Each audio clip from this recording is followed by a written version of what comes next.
নারকীয় ঘটনা ঘটেছে, যেখানে আমাদের এক বাঙালি স্কুল ছাত্রী তার গণধর্ষণ করেছে তিনটে বহিরাগত হিন্দিভাষী গুন্ডাচোর, ভিকি পাসওয়ান, সঞ্জু শাহ এবং রাজেশ পাসওয়ান।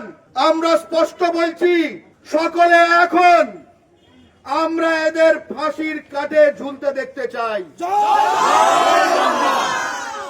এদের ফাঁসি চাই।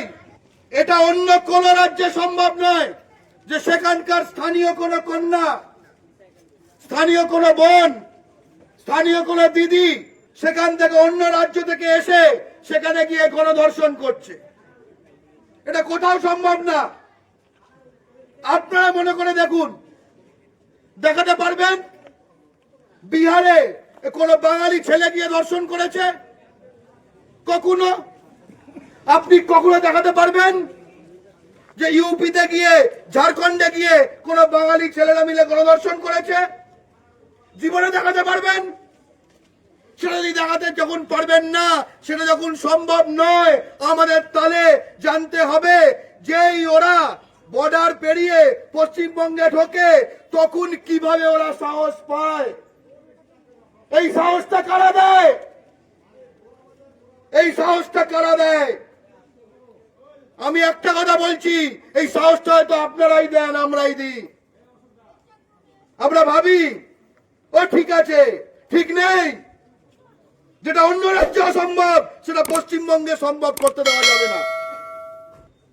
ভারতের, সারা ভারতে এক নিয়ম চলবে, পশ্চিমবঙ্গের মাটিতে বহিরাগত ক্রিমিনালরা ইউপি বিহার থেকে এসে এখানে আমাদের বাঙালি শিশু কন্যাদের গণধর্ষণ করবে। আর আমরা শুধু তৃণমূল, বিজেপি, সিপিএম, হিন্দু, মুসলমান এই করে বেড়াবো, এই দিন শেষ হতে হবে। দলের ঊর্ধ্বে, ধর্মের ঊর্ধ্বে প্রতিটি বাঙালি এখন। গুজরাটে 2018 সালে একটা কেস হয়েছিল, যেখানে বিহার থেকে এসে গুজরাটে একটা শিশু কন্যা তাকে ধর্ষণ করেছিল। 2 সপ্তাহের মধ্যে 25,000কে ট্রেনে তুলে দিয়েছিল। আমরা এরকম কিছু বলছি না, আমরা আইন সংবিধান মেনে স্পষ্ট বলছি, এই রাজেশ পাসওয়ান, সঞ্জু শাহ, ভিকি পাসওয়ান এদের ফাঁসি চাই। এরা টোটো লাইনে ঢুকলো কি করে?